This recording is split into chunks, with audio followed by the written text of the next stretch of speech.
And welcome back to Much More Ado About Nothing. And I'm Francis with.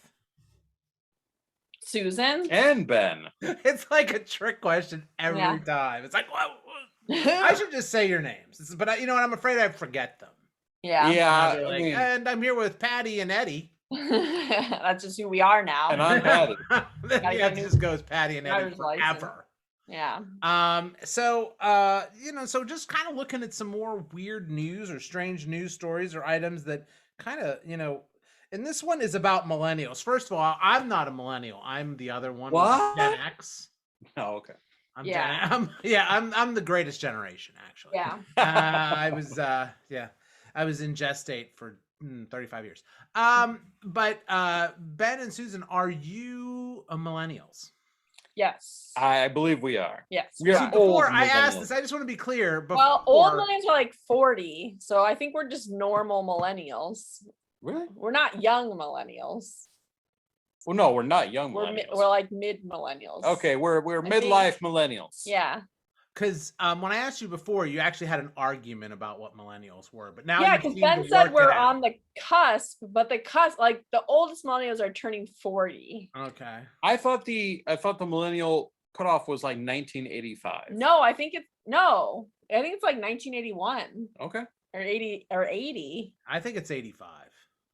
It's not 85. How would you know Gen X? Because it's 20 years plus my 65 to 85. What? Years. It's 65 to 80. It's like 20 years as a generation, right? I don't think so. I don't know. So anyways, we're just gonna be like, this is like every family get together we have. Oh no, Aunt Sally. Oh no, she died 3 years after Petey was born. Correct. Okay. So anyway, so this is more of a test. Oh, okay. It's not a test, it's an article, but this is once popular purchasing habits that most millennials are refusing to buy into. So things that millennials don't do. Some of these are kind of you'll see. This will be fun. Yeah. First one is millennials are not buying cars and gas like other generations. Now, I think that's partly because they want to be, environmentally whatever that thing is. I don't buy into that, but whatever. It doesn't matter. That's not me. It's not me. I don't care. These are about millennials, and if they want to believe, you can believe whatever you want. That's Thank cool. You, Francis. No, I know. I am magnanimous like that. So it says like the number of drivers aged 18 to 25 was down 25% in the last 8 years. Well, I mean, it's also one of those things where, I mean, we both have vehicles, but we also don't live in a city, right? So if you live in a city, you have alternatives. You have public transportation, or you have Lyft, or you have Uber. Right. I mean, it's a lot easier to get long distances than it used to be. So, I mean, yeah, that makes sense. Yeah, I mean, there's just not as much of a need, right? Yeah, right. Like if I lived in a city, I wouldn't own a car. So I'd be like, right, because you have to pay for parking. No, thanks. Yeah, I mean, and you have to pay parking, and it's expensive. It's you would probably spend less on transportation, even if you took an L or an Uber, whatever, than you would on what you're paying for a car. Is it also possible that, like, I feel like there was a mentality where you like bought new cars every few years, like it was kind of expected, whereas I don't notice my friends doing that. We all just drive our cars till they like fall apart in the street. And then just leave them there. Yeah, you leave them there. That's better for the environment. Yeah, it's for the environment. They decompose. Yeah, they don't. I'm leaving my car in the see, I don't even know what that word is, where you have that heap of smelly shit in the backyard. Compost. Oh yeah, I thought you were gonna say I have that in my back seat. Just stuff back there. Yeah, no, that would be my generation. That's just me. I'm a hoarder. We've been meaning to talk to you about that. Yeah. You know what? I am gonna probably die by a big stack of comic books falling on top of me. That's a cool way to die. It could be worse. Could be worse. Could be going to Mars with Elon Musk. Yeah. Right. Okay, so another thing. Now this is weird. This is weird. This one's weird. Fabric softener. Millennials don't buy as much fabric softener. I'm allergic to fabric softener, so I haven't been buying fabric softener since like 2003. Yeah, when I discovered I was allergic to it. And I'm married to someone who's allergic to it, so Yeah. I don't use it either. How did you discover, like, you're like, hey? So when I was little, we used fabric softener, but then we stopped for some reason. And then I started using dryer sheets a few years after we stopped using fabric softener at all. Because we used, like, this is not an interesting story. No, because I noticed when I try to rub your shoulders, when I try to creepily rub your shoulders, it's a little rough. Yeah. You know? Yeah. I mean, I've always been wondering. You're out of sandpaper. Mm-hmm. Yeah. Sorry. Go ahead. I used a dryer sheet, and then, like, all of my skin itched and my eyes itched and my lungs started to hurt. And I was like, what's going on? And I went to the doctor, and he's like, it's some sort of allergy. Like, what have you done differently? Fibrilitis, allergenous. So I was thinking about what I did. I was like, well, I used fabric softener. So I re-washed all my, like, bedding, all my clothing, and then it went away. Wow. It's sort of like pink eye. Yeah, it was weird. But, like, it was also very scary because, like, my lungs hurt. And Ouch. Yeah. So yeah, I did not know that. Yeah. See, so maybe just millennials are all of us are allergic to fabric softener. Okay, so that's a good reason. Yeah. I don't think this article really had a reason that fabric softener's down. So this is literally what this author came up with, which is they don't think it's necessary, and because of student loans, millennials are trying to cut costs wherever they can. Yeah.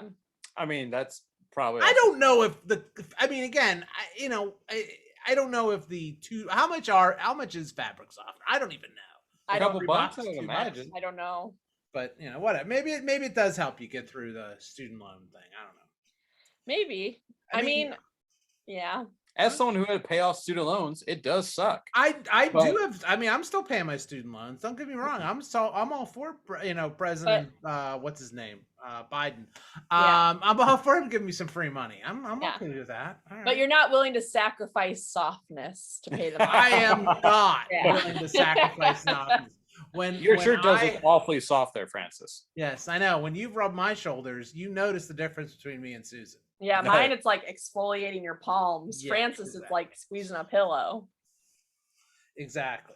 All right. So number 3 is traditional gyms. Millennials are eschewing the traditional gym. Yeah. No, this is before COVID, right? I don't think they put in the COVID idea. I think it was more of, I'm sure that's one of them, but I think also because just cost. And they can go elsewhere to work. Like, they don't need to work out in some place that they go and people say, "Oh, you were working out over at Bob's gym." I was going to say Gold's gym, but I didn't want to get into any sort of problem, so I didn't say. Yeah, we don't have. But I said Bob's gym because that's a generic. Yeah. Sure. And so Bob's gym, like you wear the shirt, it says Bob's gym on it, and. But millennials are probably saving more money. They can't afford it. Why would, when I could just walk in my house? Yeah. And get a Peloton that needs to be recalled. Yeah. Right. Or just watch TV on the couch. Now, here's an odd one, and maybe you and your millennial experience can help me with this. Millennials are not buying as much cereal. Oh, that's false. Surprising. 100% false. I love cereal. Throw it out. Not true. And I wonder, so I think before the pandemic, there was, like, people weren't buying cereal, but then I read an article that during the pandemic, the buying of cereal increased. Right. Because everyone's looking for like comfort food that's easy to eat. I wonder if people are home now because like I used to not eat very much. I don't eat much cereal during the week because I'm just like getting out the door to go to work. Whereas I eat cereal like a dessert pretty much. Like a big bowl of Cinnamon Toast Crunch or something. But That's true. Do you put milk in your cereal? Yeah. Okay, Ben. I normally don't eat breakfast. I know I'm a weirdo. I'm not asking about breakfast, Ben. Yeah, you can eat cereal at night. I could. Yeah. But So I normally I don't eat a lot of cereal, but I know I have many friends who do, and some of my best friends eat cereal. Some of my best friends eat cereal, and I am confident that that is a false statement. But do you use milk in your cereal? Not really. But I don't normally eat cereal, but no. No, you'll eat it dry. So this is what this author I think had a good idea, but then when it came time to like put the metal to the pedal or try to get to they weren't really good at this is why it's happening, because this author says that one of the reasons why is because breakfast cereal cleanup is inconvenient. As opposed to like what, making eggs? Yeah, I mean, I think only having a bar. Okay. Like a granola bar or something. Like would be less convenient. I mean, that's you throw the wrapper away. With cereal, it's like you pour it in a bowl. You have this guy's like you have a spoon and. Yeah, you can't eat it while you're driving. That's true, but I don't know. I don't think I buy that one. Yeah, that one's weird. I think that this person sort of kind of gave up on, had really no answer for why cereal. I think, to be honest with you, I think it's a price thing. Cereal is expensive. Cereal is insanely priced. Yeah. And so I think it's a price thing. I mean, if anything here that we're talking about saving money for student loans, it is cereal. It's like you do not waste one of your like Cinnamon Toast Crunch. Mm-hmm. All right, let's play a quick game. Yeah. Let's see which is more expensive, dryer sheets or cereal. What do you guys think? We're going to go by ounce or by usage. So yeah. Because I think I would say it's got to be cereal. Susan? I'll say fabric softener just to have the counter. All right, now go on to the next question while I look this up. And I'll figure it. Now this one seems kind of this one makes sense to me. Again, this is 5 things that millennials are not doing in the business world and are refusing to buy. So number 5 is business suits. And I think that there's definitely been a reduction in the amount of business attire. Yeah, I mean, we've gone from business casual Friday. See, my lifetime, and then again, now I'm getting older, I get to say things like this. I mean, I started in a corporate situation where I was wearing a suit every day. You had to have at least 6 suits so you could so you go through a week wearing different, and then you just flip them over and you'd have one different whatever. So where you wore a suit every day, then it became casual Fridays. Now I think the majority of places just wear business casual. Yep. I think business casual. Yep, 100%. So like places like the Men's Warehouse has got to be hurting, except for proms. Yeah. Right. Proms and weddings. Groomsmen. Yep. Yeah. To get back to our game real quick, not to interrupt you, Francis. Sure, no. So, shocking news. So, looks like Cheerios. I did Honey Nut Cheerios versus regular store brand dryer sheets. Okay. And Francis, you said Cheerios. The Cheerios would be more expensive. I said dryer sheets just to have the counter. Well, I just to compare apples to apples. Did you look up Honey Nut fabric softeners? Yes. Yeah, because yes, I did. It is not available at our local Target. Okay. I'm gonna go. I'm protesting, but go ahead. Okay, thank you. Dryer sheets are cheaper. No, I'm sorry. Dryer sheets are more expensive than the cereal. Wow. Now, this is for a box of them, so I mean they would last you longer. Okay. Because I can eat a box of cereal in like 2 days. Right. Yeah. Right. But you could also just get your clothes really soft. Yeah. How much is the fabric softener for a box of 48 sheets, it's $5.99. Okay, and how much is I can't believe Cheerios. Are you getting the unsugared ones? I was talking the sugared Cheerios. Honey Nut Cheerios, the regular old 19.5 ounce box is $3.79. Whoa! I got to get out to Target, man. Yeah, that's the family size box. Wow! It's almost worth having a family. That's good to know. I mean, again, where this is welcome to Helpful Shopper. Yeah. Right. Comparing Yes. prices of fabric softener and Cheerios, and I think found we would not do well on Prices Right. No. That's that show. You know what? I have to say though, I probably would have a hard time. We live in the Midwest, and I have to think the prices are lesser here compared to California. Sure. So I'd probably be spending the whole episode of The Price is Right. Like, how much you paying for that? Oh my God! Over at the Strax, I can get that same thing for $3.75. When I was in second grade, my grandmother was on The Price is Right as a contestant. She won a desk in the first game and then went on to the grand prize, where you actually spin the wheel. And she got it on $1 twice. So the first time you get it on $1, at least back then, you win $1,000. Then she got it on $1 again and won an additional $10,000. No. So she got into the final showcase showdown and unfortunately lost there. Everything was all going so well. Yeah. How did she blow it? Well, then she used that money to go on a trip anyway, so it all worked out. Yes. Did she go to Puerto Vallarta? Yeah. She did not, but it was definitely, I can't remember exactly the location was, but it was, of course, part, a trip and a vehicle and all those things they threw in. And then like something random like a dresser or like a set of blenders that are all different sizes. A set of skis or something. Yeah, it's always something random.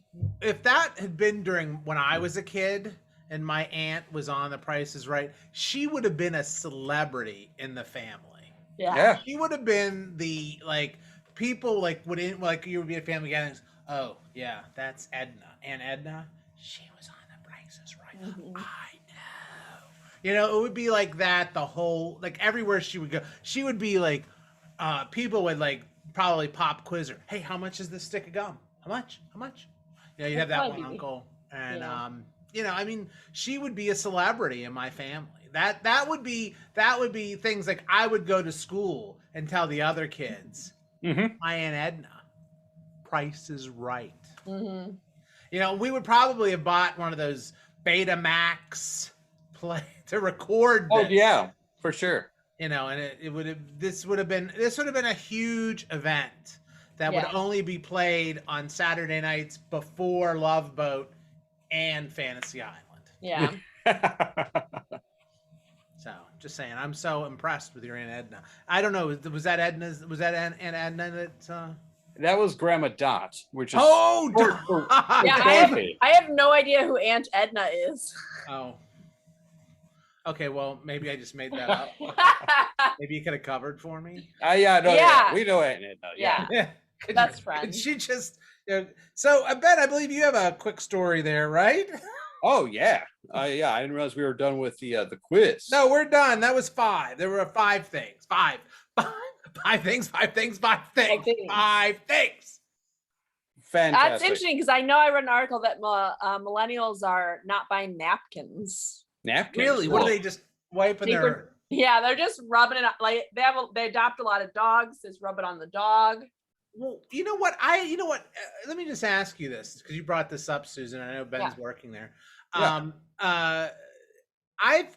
had in the recent last 10 years, I've gone to dinner functions with people and they don't give you napkins or don't have a napkin with your place setting. Do they have weird. Paper towels or something on the table? No sort of I'm gonna wipe myself things. And I'm not trying to out anybody if they have to. I mean, that's fine, whatever. I just don't. Is it a thing? Is this just maybe just a weird happenstance that people? Yeah, that's weird because when I go to events, they definitely have napkins. Yeah. That is strange. I just didn't know if there was something I missed that people are like, oh no, we're not doing. I totally missed the whole caffeine is bad for you thing. I've been drinking caffeine. You guys see me. I drink caffeine. I drink coffee at 8 o'clock at night. Yeah. It does not bug me whatsoever. I remember 15 years ago seeing some sort of commercial. I don't feed caffeine to my children. I'm like, what? What's the problem? Well, first of all, who feeds caffeine to anyone? You drink. I crush up the pills. Yeah. I get a Vicodin. Good. Crush it up and feed it to, and let my kids snort it. But I don't. Yeah, so I didn't know that caffeine was bad for you. I did. Changed. I feel like I've read that caffeine is good for you in moderation. Anything is good for you in moderation. Yeah, and everything's bad for you if you have too much. Like the amount of Cinnamon Toast Crunch I eat is bad for me. Right. And moderation, if you would just eat like one, and those serving sizes aren't very big. I want to let you know. Yeah. They're like very small. Yeah. I mean, what you pour in your bowl of Cinnamon Toast Crunch, it's got to be like 4 servings. If you're going, I need the bigger bowl. Yeah. I need the bigger bowl. You are having at least 4 servings of Cinnamon Toast Crunch. Yeah. That's like 1,000 calories. Yeah. Topped with like 6 or 7 servings of milk because I like to put a lot of milk in my cereal. Yeah. I did this thing where I would put extra cinnamon and sugar on my cinnamon. Oh wow! Whoa! I needed and wow, you really need it. That's like a yeah, and also I put some coffee on it too. Yeah, I'm one of those dudes. Like I should have been born in 1935. Yeah, I would have been so great sipping. I would have been smoking cigarettes, drinking coffee. I would have been loving life. I would be like, I'll have. I was just watching Little Caesar. It's not the pizza, but a movie with Edward G. Robinson. It starts out the beginning. With Douglas Fairbanks Jr. and they're in a diner, which they're going to try to rip off or something. And they turn to each other and they order spaghetti and a cup of coffee. That was like that's kind of that sounds terrible. That sounds awful. I'm gonna have a spaghetti. Oh yeah, me too, and a coffee. Yeah, make that too. And black. I mean, I'm not saying that choose your coffee whichever way you want. Yeah. But I'm just saying that is pretty. I mean, like that's pretty harsh. Yeah. So. Bold choice. Bold choice. You're gonna have a nice hot plate of spaghetti and wash down with a nice hot cup of coffee. Yeah, but you know what? I'm like going, that's not a bad idea. And it's like at midnight too. The diner was just about to close. It was like close, like 9 o'clock or midnight. Yeah, I'm gonna have two hot coffees and 2 spaghettis. All right, which way do you do it? Do it like this, or do you do it like how do they do it? Like in Inglourious Basterds? Do you like this? Oh, 2 or 2. I don't know how they do it. Whatever. Ben, you have a story for us because I'm wasting our time here. I sure do. So, a homeowner has left a postman a hilarious note about a spider that was holding their mail hostage. Isn't that a federal offense to steal the mail? It is. That's spider. I would like to do a dramatic reading, if I can, of the note to the postman. Yeah. About the spider. So it says, "Dear Mr. Postman, beholder of parcels, bringer of utility bills, I write to you on this day to ask a simple task of you. Living on the right side of my mailbox is a spider, seemingly holding my mail hostage. If you could remove him for me, either by relocation or brutal murder, I would be forever in your debt. Signed, Resident." And the person drew a little tiny spider, and it says, "Spider looks like this." And I'll show you the note here so you guys can see it. Okay. So a very descriptive drawing as well. So is that? Go ahead. I'm sorry, Ben. I don't want to interrupt. No. That's the story. And is that now the federal government's responsibility to kill the spiders on your property? But if it's a hostage situation, they need a negotiator. The postman's not qualified. He's not trained to negotiate. He's not trained. I would say the postman, the interesting thing about the story is it doesn't say exactly what happened with the spider. I'm going to say that it just stayed there. You still got her mail. Well, you know what, though? I bet you the homeowner was afraid to call the police. Because if you call the police, they're probably going to kill that spider. That's true. Well, so they don't want to escalate this. The resident didn't sound like they would be upset about that. I know, but I'm just saying that this could be a whole other issue. I mean, I'm just saying you need the people with the right training in there talking to the spider to free the hostages of what, like a cable bill. Yeah. You know, I mean, you can't expect your postman to know how to do that. Around in our area, we do have to be careful about spiders in houses being of a possible brown recluse spider. A lot of contractors and carpenters know what those are. They're little brown spiders, and if they bite you, they can put you in the hospital. And do they drive you to the hospital? If they bite you, they then put you in their truck, and then they put you in the hospital. We're gonna take you to the hospital. Yeah. So I'm gonna say that maybe this person is like, hey, that's a scary looking, possibly brown recluse spider. Yeah. Just a little PSA: brown recluse are not. It's not that common you come across them. No, I don't want people to be afraid of the spiders in their house. Most spiders are not going to hurt you. Yeah. To be clear.